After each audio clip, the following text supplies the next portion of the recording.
I don't know. That's all I'm trying to say. Anyway, let's go ahead and find out what our last map is. It is going to be Dragonshire. And this is the Tempest map pick of Tempest, so for the first time, Supernova is going to pick that they want first pick. So in game one, Tempest was able to get first pick at the coin toss, so they got map pick. And then in game two, instead of choosing first pick, they chose the map choice, which is pretty rare. And now in game three, they do take the first pick, so Tempest is going to pick a macro map where they really have no chance to be foiled in the early game by a snowball-y comp. It's one of the longer maps in the pool as well, so it becomes very difficult to kind of cheese your way into a victory here, or at least like, snowball your way into one. Genji ban, Phoenix ban, no big surprises here. Curious to see if we're going to have another Karazim ban. I mean, I guess I know that was specifically against Meriday in our first series, but still very, very popular. I like the Karazim ban. It's been like, Tempest has really been, okay, well, this is just going to be a Dahaka ban now. Maybe if they don't ban Dahaka, we can control the global, but... Control the Dahaka, control the, I don't know, Spice. Maybe this isn't Dune, but it's close. Control the macro, man, is what they're going for. I mean, it is a macro map, right? So that would make a lot of sense. The Karazim ban, given how well it pairs with such aggression and really good punish plays from Sign, I think would have been smart, but they actually banned the Rainer. They leave the Dahaka open. And it's a first ban Rainer, too. I see a lot of teams leave that for later on. First pick Maiev might have similarly been kind of pulling the trigger a little bit early, but you don't have to build a total comp around Maiev anymore. The other thing to remember is the Yrel. That's still a factor, so if you do pick Dahaka, the enemy team is going to end up re-Yrling into a good matchup. So Yrel does come in here in the first rotation with Malfurion. And so now, we have talked about how Kirisaku has won Dahaka versus Yrel matchups, which is, like, how can you even think of that being a possibility? But is it going to happen here against Dami? It's pretty unlikely. It's still probably going to lock it in because they will get global control from it, but it doesn't really suit the Maiev comp either.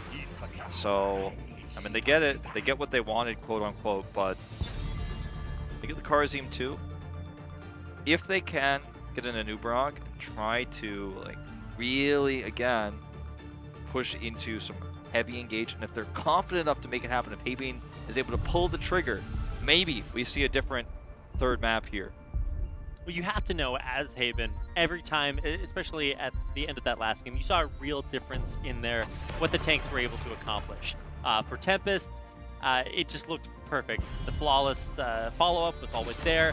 Haben never had a team that was able to follow up on any of the engages he attempted. It's a hammer ban there at the end. Honestly, I would have kind of liked maybe even a Diablo ban here. Hammer is very strong against very tanky front line that Supernova could have gone for with like a slower push, more control. And Garrosh does come out for Tempest. Hammer is kind of the soft counter to Garrosh on this map. A lot of teams agree with that. It was kind of Genji who started that trend. So maybe they were thinking, well, we want to run Garrosh, like he's available, he's a tank we want to run. But it's going to be a sign on a very different aggressive hero. They're just playing it slow and safe here, but there's a lot of engaged potential with Yrel and Garrosh. Jaina, the burst. Rhaegar and Anubarak comes in once again. So they do still get the Anubarak. It's been a big power pick, not only just in HGC Korea as a whole, but also for Supernova. And it worked out very, very well. But this is a bloodlust comp, I think, but... Yeah. You're literally, and look at this throw pick, so perfect because you can just straight up ruin everything with Sundering. Yeah. Even Earthquake is like actually pretty solid here. I mean, like, how are you going to get through that? Yeah. You're basically doing, like with this comp with Bentham on the Maiev, it almost feels like the double support is for Karazim more than it is for the Maiev. Like, Karazim will probably top the damage charts unless Bentham is able to pop off and get a ton of Fan and Knife resets. This feels really gimmicky, cheesy in a lot of regards. I don't think that we're going to see the miraculous comeback that all the Supernova fans are looking for. Probably seeing Bible thumps in the chat because already right now the Gravekeeper is chiseling the tombstone. It is not a good sign. But let's find out how this comp is used. Let's see if in this final game maybe we can learn something about what Supernova is trying to accomplish. Let's get into it. It is Dragonshire for what could be our final map in this series. Big map, macro map, and for Tempest, those are both very good things. For Supernova, they have gone for a little bit of a non-standard draft. Can they make it work when it counts? That's the big question. It's going to be a lot of the time about the execution, the hesitation that has plagued Haben and his teammates. Been a big problem. Oh, Sign walking forward. He's not in a great spot. He does get pulled back in. He's got so much armor, healing, survivability, but it's not enough in the end, and he will go down. In the end, it's a trade. So it's not the worst situation, but I mean, a 1-for-1's not the worst they could hope for, right? Yeah, I was going to say one of the things we have to remember is there's not a lot of damage for Supernova. You know, Rhaegar and Karzim are both, I'd say, the two supports that can do the most consistent damage, obviously with the Lightning Shield and the Bite from the Wolf, and Karzim's just nature with this Iron Fist and how much damage he does. So there's that additional damage in terms of supports, but it's not a comp that like scales into the late game where you look at damage and go, okay, well, like once we hit 16, like they're going to be so powerful. Right. Bloodlust is going to give you some extra movement, and it's going to make it a lot easier to collapse and use this really tanky front line to get on top of heroes and try to kill them, like Jaina, for example. So the timing of good finishing his advanced ice block, that's something we have to really look towards as well. Gonna invade here. Again, Good's the target. They're starting to make this work. And Good just evaporates exactly like you said, trying to get onto Jaina and force her to have a bad day. Looks like the next target will be Haben, who does explode immediately afterwards, and Tempest are turning this back around. Dami's a little bit vulnerable, but he does have the mobility to get back to his cannon tower and stay alive. Kirisaku gets caught there as well over the wall into the fort range. That ends up being a trade for Tempest. These engages for Supernova have some, there's like some promise to it. There is, you know, you could feel the outlines of what this comp is designed to do.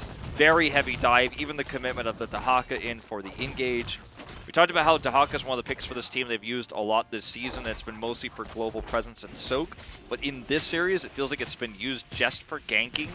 And in this particular game, you know, it started off good. They were able to steal the camp, but they didn't get anything else. Not again. I mean, he is just so tanky. That Garrosh pick, I mean, you're starting to see why it's such a good pick here into Supernova. He just is essentially unkillable when he gets down to low health. Well, the other things to remember, too, with the comp with Tempest, when you talk about some of these engages where obviously Sign is able to escape, Supernova has almost no range damage. It's really Fan of Knives, and that's it. So Jaina slows this melee-heavy comp just by her passive, so that makes it very difficult to actually win a longer fight. Good angle here for Kirisaku, though. Good. I don't think he gets out of this one alive. Yeah, his positioning has been a liability for Tempest. I mean, we're only 3 minutes in, but I mean, he's just been, I think, 2 out of 3 of their deaths. Yeah. Now, this does end up being, I think, a win for Tempest because they have Yrel pushing hard in the top lane right now. But it could have been, if they had gotten a second kill there for Supernova, I think it would have been their advantage. Either way, it's not the end of the world for either squad.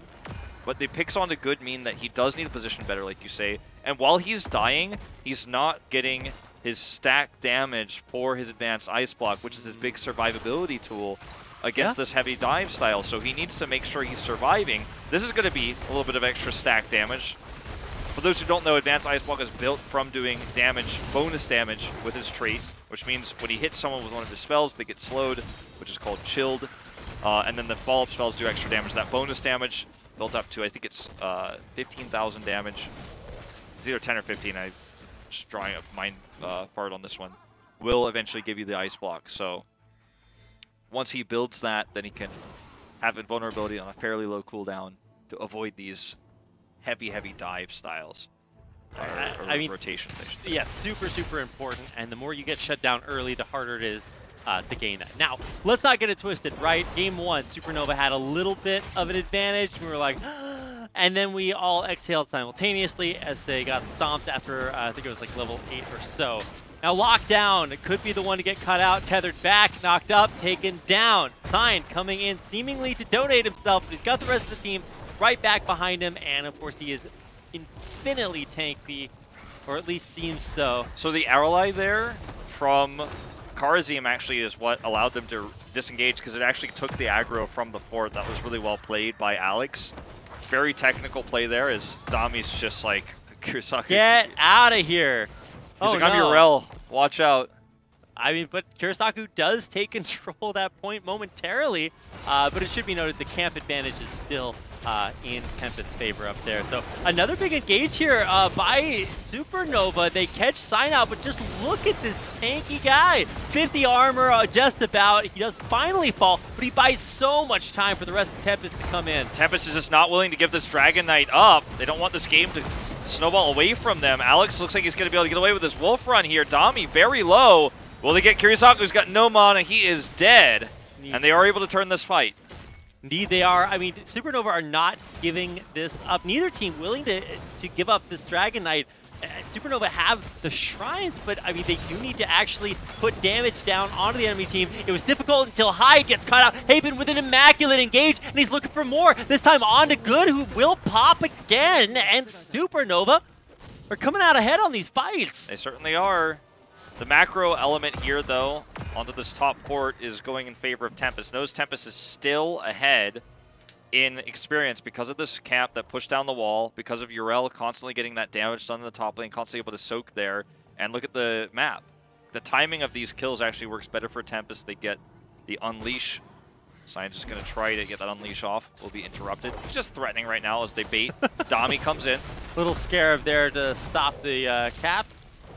Haven gets away. Hyde tossed forward, locking him up. Haven secured. Another scare, or actually the, not sure exactly what canceled Dami there, but still consistent pressure.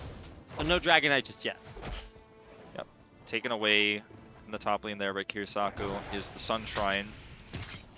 10's up for both sides. We're definitely going to see the Absorb, you have to imagine, for Urel. Don't think there's really much of an argument for the kind of defensive placement there, because you're going to be CC displaced. It is the Bloodlust. This was obvious to me. This is going to be a Bloodlust comp, 7-sided. Let's see if they can execute this post-10 very well. It's Earthquake, actually, which was one of the big questions, because both Sundering and Earthquake, I think, have a place here, but Earthquake is the safer play overall. When they're trying to collapse onto you, it kind of counteracts the movement speed from Bloodlust. Right. This is just kind of funny to watch. Kurisaku gets another tongue grab here. Yeah, but ultimately that's kind of an unwinnable 1v1, so control of that top shrine does go over to Tempest. Luckily, Supernova have control of the bottom one, so it's going to be a little bit of a moot point in the end.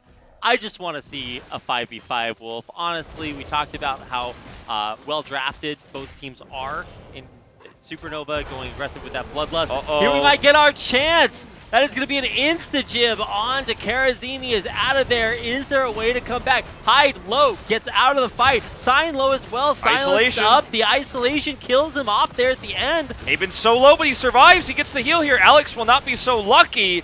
Doesn't end up getting taken down here. Re-engage from Haven. Dami actually survives this. Good. Gets his advanced ice block. He hits that 15k damage.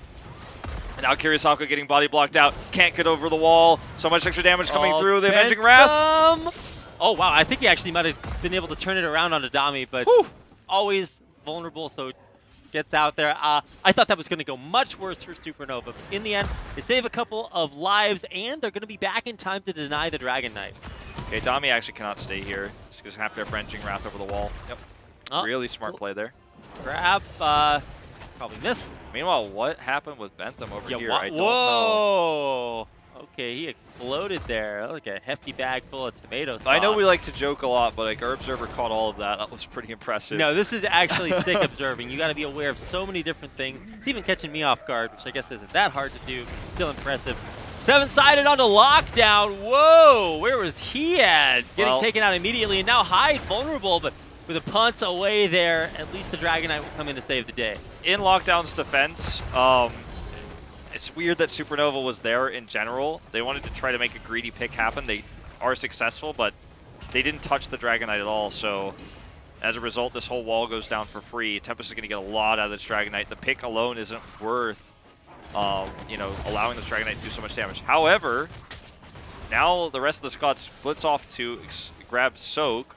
So this isn't really a well escorted Dragon Knight, you could say. Dami is just going to get the second wall here and then probably retreat with the 20 seconds he's got left. But still, I think probably could have been a little bit more optimal on Supernova. They got the pick, though. Ends up being all right. Right, and they're going to save their bottom wall, or at least most of it, but oh, now Kirisaku might be in a little bit of a rough spot. The burrow, only and moment. his trait used, so that's actually very expensive. He dies and loses his essence. That is a very bad, feels bad man moment for sure. Yeah, it's going to take him a long time to build that back up. And so he goes down and is not here for what it could be a very important fight. Bloodlust counted out by that earthquake, and I think in the end, just being a man down is way too painful. It's a big turnaround, though. I think Supernova are doing actually an excellent job. Good dives through his ice block, and that Bloodlust, you could really see that being so important. Supernova dominate the fight. Tempest, I think, having their eyes too big here, looking for this fight. They do get the camp, but I mean, it's insignificant in the grand scheme of things. Sign does get hit here by this isolation. It's going to be a full wipe. Kirisaku getting a little bit of vengeance there at the end, able to brush stock in and turn that or finish off the fight, the full wipe. The camp that they stole because of the heavy commitment for Supernova to try to get the kills there will, I think, get the top 4. It's going to be close. Oh yeah, because it's going to walk around the opposite way. Yeah, it's going to be close because there are minions over there, but I think it will just barely get the fort before it goes down. Meanwhile, they're going to get counterwise, get this wall. Supernova's taken a level lead. Tempest needs to... Ooh, not quite getting the fort. I think Tempest needs to just continue to play disciplined and not try to make flashy plays. Dami, for example, has been aggressively jumping in, getting himself caught, forcing Garrosh to peel for him. And we're seeing Sign actually be the first to die in a lot of these fights. Like, yeah, and this is not like the epitome of high-level Korean Heroes of the Storm in this 26 kill games pre 12 minutes. This is going to be a bloodbath. You guys like kills and action, this game is for you. There will be no resident sleepers allowed in chat because this is going to be all action all the time. And I really love it, right? I mean, Bloodlust comes from always fun to cast, but specifically when you have like the Earthquake to counter it, there's the idea that Tempest still want to fight that heads up. It's just not working out. Yeah, it's been, honestly, a little bit rough for Tempest with how they've been playing this game thus far. But I think it's self-inflicted. I mean, based on how they've been playing this. I mean, Good has had, I think of the 5 players, Good has had some great moments. Yeah. Like, he has been able to turn a lot of these fights. He got his ice block very quickly. But now it's just time to tighten it up. Discipline, I think, is what's required here to make sure that they can turn this game. Okay, we're going to actually see the Cocoon committed here, so no chat can try to get this. They're committing into a bad fight. Again, Tempest. Like, literally, how could you be more suicidal in this engage? They may be able to turn it, though, because Kirisaku gets caught, gets hit by the Twilight Dream. Yeah, a big move to take him out, removing that mobility. He gets taken out, and that's I guess a win for Tempest. It's 2 for 1, so that's got to feel good. They do have to capture the shrines in order to get the Dragon Knight, so at least that will not be an objective that Supernova give up with that loss. I mean, against a team of higher caliber mechanics, that engage for Tempest would have resulted in them being team wiped, and they would have actually died. Dami is going to get caught here. It's not much of a gate to run back to, but we see the full rotation up here now. Haben, I think, a little bit overzealous. Thinking that Davi was more vulnerable, he goes down for it. This is a clown fiesta, by the way. I'm going to use the official term for this game we're watching right now. 30 kills. Actually, you know what? I'm not going to say 30 kills. I'm going to say 30 deaths in this game. That's a good way of putting it. 17 minutes. Do they really count as kills when the team just dives in and just hopes for the best? I don't know. But this game is for the fans. That's true. Tempest gets the Dragon Knight. And they are going to try to push towards a keep wall. It's 14 minutes in now, so they have the chance to do some real permanent damage here to the innards of Supernova's base. And normally, you would think this gives Tempest an advantage, but with the way this game is going, who knows? All the heroic cooldowns are back up for Supernova, so hey, they're good to go again. Yeah, I mean, death timers are pretty low, so just waiting on Haven to get into the fight. Hirasaku is stalking off to the side, waiting, watching. Haven's like, you see this in Ubrok when Ray? Watch me dive into the ground. Oh, okay, he's gonna get flipped over.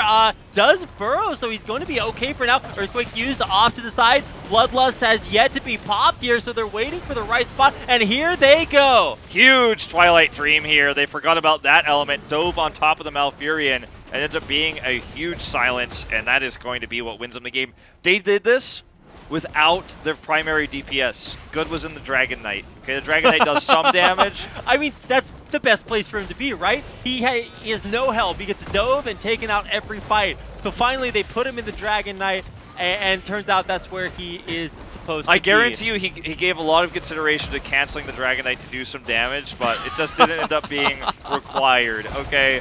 This is going to be the end of the series, a 3-0 win for Tempest here. 18 kills to 16. Can we make it 19? Does anyone say 19? Can I get a 19? And Alex is gonna give it to us. 19 to 16. Sorry for the misspeak a few seconds before. Wow, well, how could you? 3-0 victory here to close out our second to last day of the regular season.